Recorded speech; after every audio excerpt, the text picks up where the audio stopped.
आमच्या YouTube चॅनलला subscribe करा। नवा महाराष्ट्र न्यूज सबस्क्राइब करा व नोटिफिकेशन ऑन करा। नोटिफिकेशन ऑन केल्याने आमचे अपडेट आपल्यापर्यंत सतत पोहोचत राहील।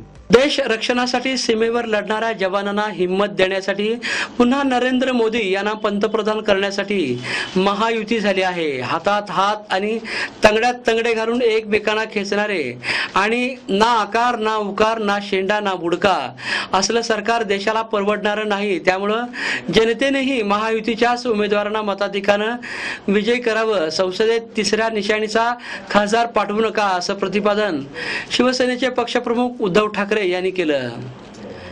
लक्षवेध सभेमध्ये ते बोलत होते। महायुतीचे हातकणंगला लोकसभा मतदारसंघातील उमेदवार धैर्यशील माने यांच्या प्रचारार्थ श्रीमंत घोरपडे नाट्यगृह चौकात लक्षवेध सभेचं आयोजन करण्यात आलं होतं।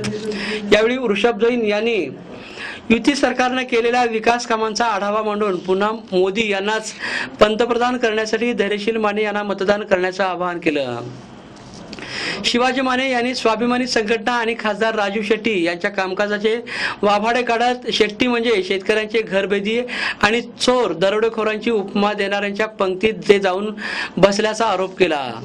स्वाभिमानी शेतकरी संघटनेतून महायुतीत प्रवेश केलेले विकास देशमुख यांनी एकमेकांना पाणी देणं ही माणुसकी, पण शेट्टी यांनी इसरगंजीला दानोळीतून वारणीचं पाणी न देण्याचं भूत उठवल्याचं मान्य केल्याने स्वाभिमानीला सोडचिठ्ठी दिल्याचं त्यांनी सांगितलं।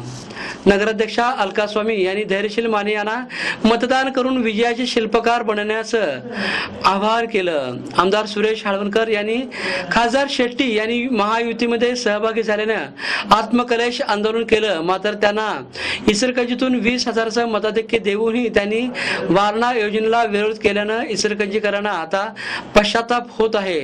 त्यामुळे इसरगंजीकर त्यांना मतदानातून पाणी पाजल्याशिवाय राहणार नाहीत। नाव लौकिकासाठी मतदारसंघाला आंदोलनाची भूमिका बनवली। विनाश काले विपरीत बुद्धी या म्हणीप्रमाणे त्यांनी आंदोलनाची दिशा बदलली। ऊस आंदोलनाशिवाय कोणतंच विधायक काम त्यांनी केलं नाही।